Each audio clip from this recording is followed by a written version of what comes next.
एक मर्द को परमिशन है कि वो 4 बीवी रख सकता है, शादी कर सकता है, बशर्ते कि अदल कर सके, इंसाफ कर सके चारों के साथ तो। लेकिन एक औरत को इजाजत नहीं है। हम अपनी अकली तौर पर उसकी कितनी भी ताबीरें कर लें कि ये वजह, लेकिन अक्ल इसको तस्लीम नहीं कर रही है कि एक मर्द 4 रख सकता है, 4 एक औरत क्यों नहीं।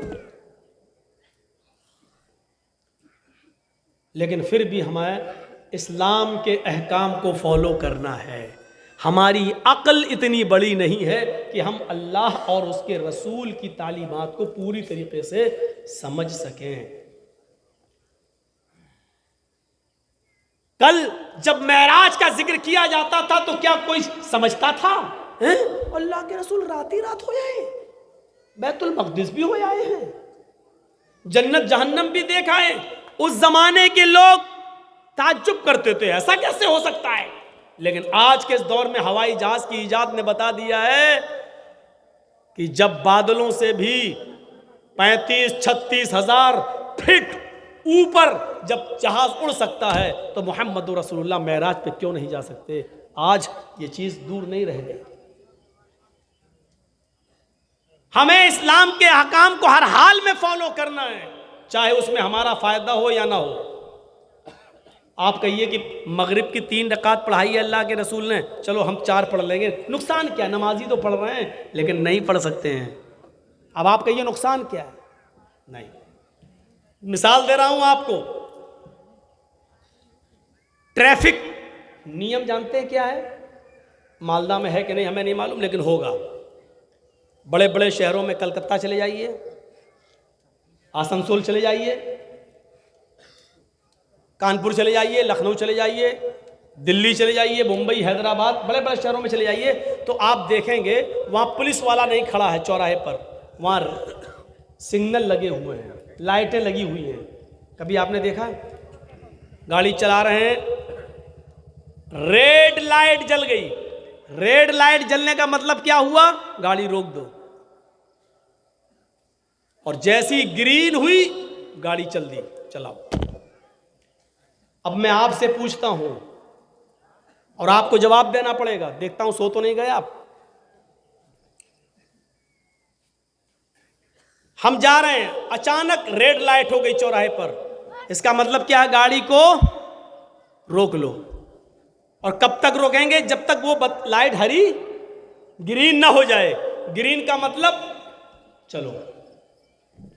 अब ये बताइए कि ये नियम क्यों बनाया गया है? आप कहेंगे ताकि एक्सीडेंट ना हो। यही तो वजह है ना, हमारे फायदे ही के लिए तो बनाया गया है, ताकि हम इस कानून को फॉलो करें और हमारा फायदा हो, हमारा एक्सीडेंट ना हो, एक्सीडेंट से बच जाए। इसीलिए तो ये कानून बनाया गया है ना। कानून बनाने का मकसद यही है ना। चलिए, हम गाड़ी अकेले चला रहे हैं और अचानक रेड लाइट हो गई, हमने गाड़ी रोक दी, लेकिन सामने से तो कोई गाड़ी नहीं आ रही है, तो हम क्या रेड लाइट सिग्नल को तोड़ सकते हैं? नहीं तोड़ सकते। क्यों नहीं तोड़ सकते? क्योंकि नियम है, जब तक हरी नहीं बत्ती जलेगी, ग्रीन नहीं, तब तक आप नहीं चलेंगे। और हमने अगर वो कानून तोड़ दिया, रेड सिग्नल को तोड़कर आगे बढ़े तो आगे पुलिस पकड़ लेगी। वरना हमारे शहर जहां हम रह रहे हैं इस वक्त, लखनऊ में तो ये सिस्टम है कि आपकी गाड़ियों को बैंक अकाउंट से जोड़ दिया गया है। बैंक अकाउंट से आपने जैसे सिग्नल तोड़ा, आपके अकाउंट से चालान का पैसा कट गया। 500 रुपये, 600 रुपये, 800 रुपये, 1000 रुपया ऑटोमेटिक कट गया। क्यों? सिग्नल लगा हुआ है और उसमें सब कुछ है, सीसीटीवी कैमरा लगा हुआ है। आपने जैसी रेड सिग्नल तोड़ा, पैसा कट गया। अब पुलिस वाला आपको पकड़ ले, आप कहिए साहब कोई गाड़ी नहीं आ रही थी इसलिए हमने, तो क्या हुआ? अरे एक्सीडेंट हो जाता। अरे कैसे होता एक्सीडेंट? कोई गाड़ी नहीं आ रही थी, ना आगे से, ना पीछे से, ना सामने से, कहीं से गाड़ी नहीं आ रही थी इसलिए हमने आगे बढ़ा दिया। रेड सिग्नल था ना, हाँ, तो फिर क्यों नहीं रुके? चालान लग जाएगा, जुर्माना लग जाएगा। आप कितना ही कहिए हमें कोई खतरा नहीं था इसलिए आगे बढ़ गए। जिन चीज़ों से अल्लाह ताला ने हमें रोका है, आप चाहे कितना कहिए कि इससे हमें कोई नुकसान नहीं है, लेकिन हमें रुकना पड़ेगा, हमें उस कानून को फॉलो करना पड़ेगा जो बताया है जनाबे मोहम्मद रसूलुल्लाह सल्लल्लाहु अलैहि वसल्लम ने। फरमाया कि जिन चीजों का अल्लाह ने हुक्म दिया उनको करो और जिन चीजों से रोका उससे रुक जाओ। कुंतुम खैरा उम्मतिन उखरिजत लिन्नास तअमुरूना बिल मारूफ व तनहौना अनिल मुनकर। तुम में बेहतर मोमिनो, तुम एक बेहतरीन जमात हो, इसलिए कि लोगों को नेकी का हुक्म देते हो, बुराइयों से रोकते हो। बुराई से हम रुक जाएं चाहे उसको नुकसान। आप कहिए मौलाना साहब, हम एक बोतल शराब जब पूरी पी लेते हैं तब नशा आता है हमें, और हम अगर क्वार्टर पीते हैं तो नहीं आता है। तो क्वार्टर पीने में नुकसान क्या है जब हमें आ ही नहीं रहा नशा? नहीं, इस्लाम ने शराब से रोक दिया, हमें रुकना है। अब आप कहिए बिल्कुल उसी तरह, साहब सामने कोई गाड़ी नहीं आ रही, जब एक्सीडेंट हो ही नहीं सकता तो हमें रुकने से क्या फायदा, इसलिए हम आगे बढ़ गए। नहीं, रुकना पड़ेगा, चाहे गाड़ी आ रही हो नहीं, रेड सिग्नल है, रुकना पड़ेगा। अल्लाह ने हुक्म दिया है शराब छोड़ो, हराम किया है तो हमें रुकना पड़ेगा, चाहे हमारी अक्ल में ये बात आए या ना। सिग्नल को हमें क्रॉस नहीं करना है। और एक बात सुन लीजिए, बहुत जबरदस्त मिसाल दे रहा हूं। बहुत से लोग कहते हैं कि अल्लाह से अपने गुनाह की तौबा करो और गुनाह ना करो। सही बात है, हम भी कह रहे हैं, लेकिन किन गुनाहों से तौबा की जाती है आपको मालूम है? जो अनजाने में गुनाह हो जाएं, या अमलून बिजहालतिन, जो अनजाने में हमसे गलती हो जाए, उसकी तौबा अल्लाह ताला कहता है कि हम चलो माफ़ कर देंगे और कबूल कर लेंगे। लेकिन जो आदमी जानबूझकर शराब पीता हो, जो आदमी जानबूझकर जुआ खेलता हो, जो आदमी जानबूझकर जिना करता हो, जो आदमी जानबूझकर गुनाहों में मुलव्वस हो, फिर वो कहे कि अल्लाह हमें माफ कर दे, जब तक वो आज़्म मुसम्मम न करे कि अल्लाह इस गुनाह को हम आइंदा नहीं करेंगे, तब तक अल्लाह उसको माफ नहीं करेगा। अब आपकी उम्र जानबूझकर गुनाह करने की नहीं रह गई है। कभी आपने गौर किया है, स्कूल में एक बच्चा पढ़ता है, मिसाल पर गौर कीजिएगा, स्कूल में एक बच्चा जब पढ़ता है तो नर्सरी होती है, LKG होती है, UKG होती है, उसके बाद फर्स्ट, सेकंड, थर्ड। नर्सरी में आपके बच्चे को लिखने के लिए क्या दिया जाता है? पेंसिल मसाले वाली, याद है ना, और रेजर दिया जाता है साथ में। बच्चा लिखता है A B, गलत हो गया, उसको रेजर से मिटा देता है। उसकी मैम या उसके सर बार बार कहते मिटाओ, गलत है। चौक से लिखवाया जाता है और फिर उसको मिटा दिया जाता है, हैं? बच्चा नर्सरी में पेंसिल से लिखता है, रेजर से गलती करता है, मिटा देता है, और ये सिस्टम चलता है प्राइमरी तक। जब वो 6 क्लास में आ जाता है तो उस बच्चे को पेंसिल से नहीं बल्कि अब पेन दे दिया जाता है लिखने के लिए। क्यों? ये मैसेज दिया जाता है, बेटा अब तुम्हारी गलती करने की उम्र गुजर चुकी है। जब तुम गलती करते थे तो गलती मिटा दी जाती थी, तुम्हें सुधरने का चांस दिया जाता था, तुम्हारी गलती को नजरअंदाज कर दिया जाता था। अब तुम्हारे हाथ में पेन दे दिया गया है, अब गलती करोगे और गलत लिखोगे तो ये रेजर से मिटेगी नहीं, रेजर से ये मिटेगी नहीं। अब तुम समझदार हो चुके हो, अब तुम अपने हिसाब से ऐसे लिखना कि गलती ना हो, क्योंकि अब गलती करोगे तो ये गलती मिटेगी नहीं। मेरे भाइयों, अनजाने में गलती करोगे तो अल्लाह मिटा देगा, लेकिन जानबूझकर तुम गलती कर रहे हो, वो भी उस उम्र में जब तुम्हारी उम्र पेन से लिखने के लायक है। याद रखो, तुम पेन से लिख रहे हो, यानी तुम शराब जानबूझकर पियोगे तो ये गलती मिटेगी नहीं। जुआ जानबूझकर खेलोगे तो गलती मिटेगी नहीं। कैरम बोर्ड और क्रिकेट मैच बद कर पैसों की शर्त लगाकर खेलोगे तो ये गुनाह मिटेगा नहीं। याद रखना, ईशा की नमाज के बाद लायानी बातों में, कैरम बोर्ड खेलने में और क्रिकेट मैच खेलने में पूरी रात गुजारोगे, ये गलती तुम्हारी मिटेगी नहीं। माँ बहने बेपर्दगी का मुजाहरा बड़ी होने के बाद और बालिग होने के बाद करेंगी तो ये गलती मिटेगी नहीं। और इसकी मिसाल अल्लाह के रसूल ने ये दी कि जब तुम्हारा बेटा 7 साल का हो जाए बच्चा, तो उसको नमाज पढ़ने का हुक्म दो। कभी पढ़ेगा, कभी छोड़ेगा, कभी पढ़ेगा, कभी छोड़ेगा, लेकिन उसकी आदत बनवाओ। लेकिन जब बच्चा 10 साल का हो, नमाज ना पढ़े तो मारो। यानी 7 साल से लेकर 10 साल तक बच्चे की गलती नजरअंदाज की जा सकती है। ये उसकी खेलने कूदने की उम्र है, इसमें अगर वो नमाज ना पढ़े तो नजरअंदाज किया जा सकता है। लेकिन 10 साल के बाद गलती करे और नमाज ना पढ़े तो उसको मारो और मार मार के मस्जिद में ले जाओ। आप जानबूझ के शराब पी रहे हैं, 40 कोड़े के मुस्तहिक हैं। आप जानबूझकर जिना कर रहे हैं, शादीशुदा हैं, तो रजम के हकदार हैं। पत्थरों से मार मार के आपकी जान ले ली जाएगी। और गैर शादीशुदा हैं तो 100 कोड़े मारे जाएंगे और 1 साल के लिए आपको शहर से बाहर कर दिया जाएगा, ताकि आपकी शक्ल इलाके के लोगों को नजर ना आए। क्योंकि आप जानबूझकर गलती कर रहे हैं, इसलिए ये गलती मिटने वाली नहीं है। बच्चा जब तक छोटा है पेंसिल से लिखकर गलती करता है तो मिटा दी जाती है। बच्चा जब बड़ा हो जाता है तो पेन से की हुई गलती नहीं मिटती है। आप याद रखोगे बड़े हो चुके हो और जानबूझ के गलती करोगे तो अल्लाह भी माफ़ नहीं करेगा। मजाक है अल्लाह के साथ।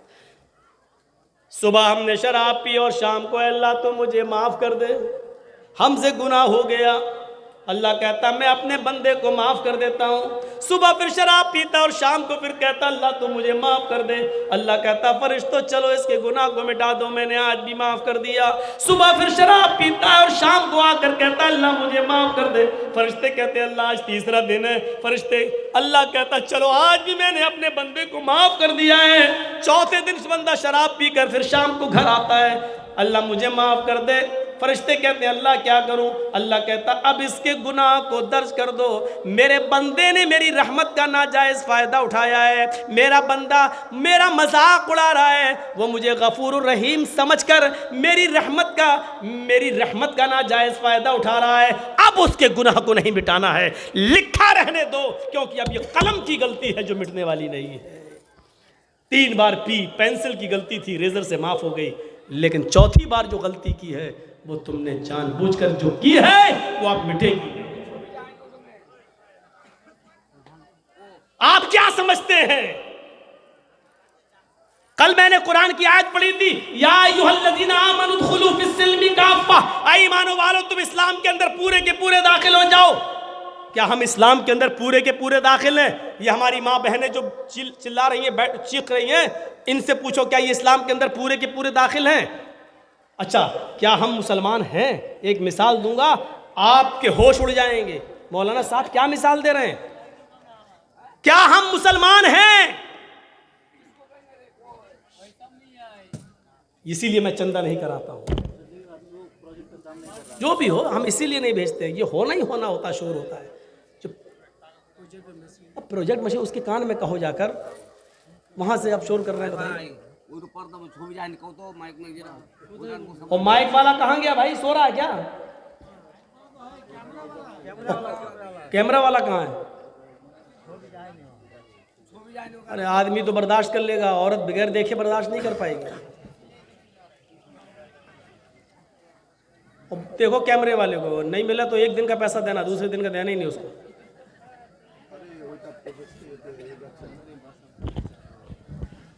सुनिए सुनिए सुनिए, चलिए आवाज़ तो जा रही है, कम से कम आवाज़ ही सुन लें हमारी माँ बहनें। तो क्या हम मुसलमान हैं? सोचिए। अच्छा चलिए, 2-3 टाइम की नमाज पढ़ ली या 5 टाइम की नमाज पढ़ ली, हम मुसलमान हो गए। 2 रोजे रख लिए, हम मुसलमान हो गए। चंद इबादतें कर ली और हम आपको मुसलमान समझने लगे, आप हमें मुसलमान समझने लगे। क्या मुसलमान है? मान लीजिए ये बिजली का पोल है, चलो एक मिसाल दे रहा हूं। चलिए ये जो लगा है ये खंबा, चलिए इसको मान लो ये बिजली का पोल है। अभी सरकार ने बिजली के तार दौड़ाए नहीं है, इस पर लगाए नहीं है, गांव में बिजली नहीं पहुंची है, लेकिन मालूम है ये बिजली के लिए लगाया गया है, इस पर बिजली के तार दौड़ेंगे। और बगल में आम का एक पेड़ है। समझ रहे हैं ना, मैं बहुत स्लो बोल रहा हूं समझाने के लिए। ये बिजली का खंबा है, बिजली का पोल है, और बगल में आम का पेड़ है। आम के पेड़ से चंद पत्ते टूटकर बिजली के खंबे पर गिर गए। हवा चली, तेज आंधी आई, और आम के पेड़ से कुछ पत्ते टूटकर बिजली के खंबे पर गिर गए। तो क्या ये बिजली के खंबे पर जो आम के पत्ते चिपक गए हैं, क्या इस आम के पत्तों से बिजली का खंबा आम का पेड़ हो जाएगा? जोर से बोलो, क्यों नहीं होगा? उस पर तो आम के पत्ते लगे हुए हैं। आप कहेंगे मौलाना जर्जी साहब आप पागल हो गए, रांची जाओ इलाज कराने। अरे बिजली के खंबे पर चंद पत्ते चिपक गए तो वो बिजली का खंबा आम का पेड़ कैसे हो जाएगा? वही तो हम आपसे कह रहे हैं कि 2-4 नमाजें पढ़ लेने से और 2-4 रोजा रख लेने से आप मुसलमान कैसे हो गए? 2-4 इबादतें कर लेने से आप मुसलमान कैसे कहला रहे हैं? ये बिजली का खंबा है, हवा चली, आम के पत्ते टूटकर इस पेड़ के ऊपर गिर गए, चिपक गए। जर्जीस कह रहा है कि आम का पेड़ है, आप कह रहे हैं लोगों जर्जीस पागल हो गया है, बिजली के खंबे को आम का पेड़ कह रहा है। जर्जीस कह रहा है कि आम का पेड़ क्यों नहीं है, मुझे बताओ, आपके पास दलील है? यह आम का पेड़ इसलिए नहीं है क्योंकि आम का पेड़ वो होता है जिसकी जड़ भी आम की हो,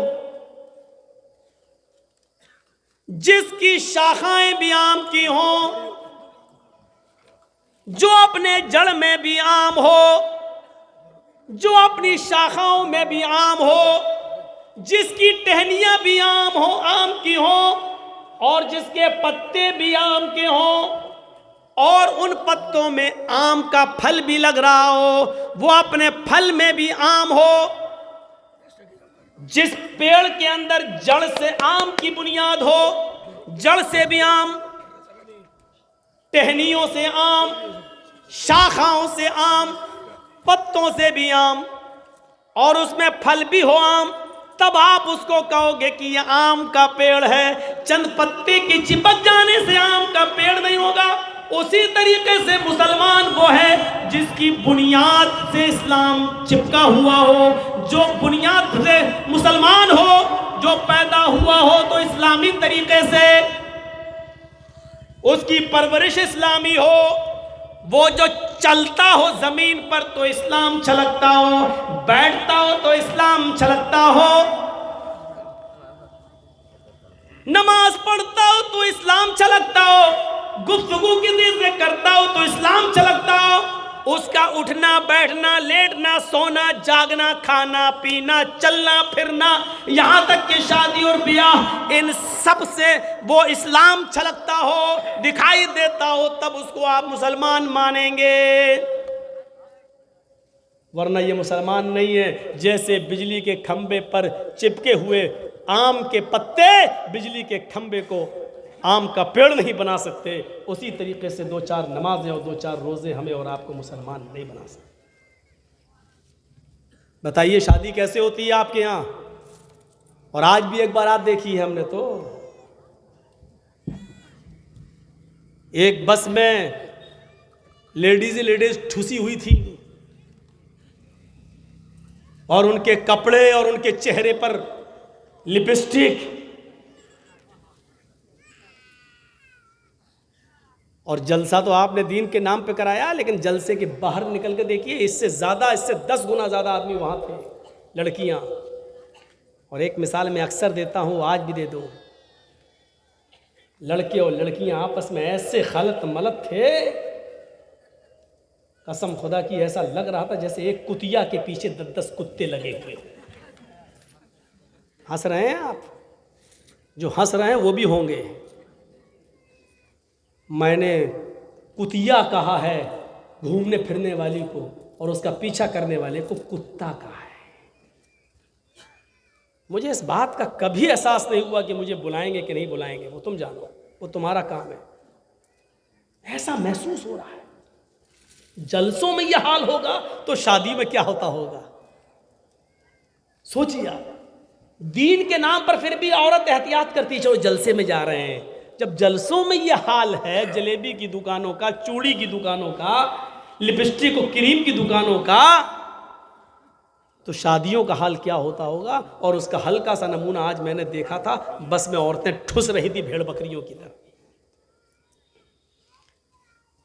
बिजली के खंबे को आम के पेड़ के चंद पत्ते आम का पेड़ नहीं बना सकते।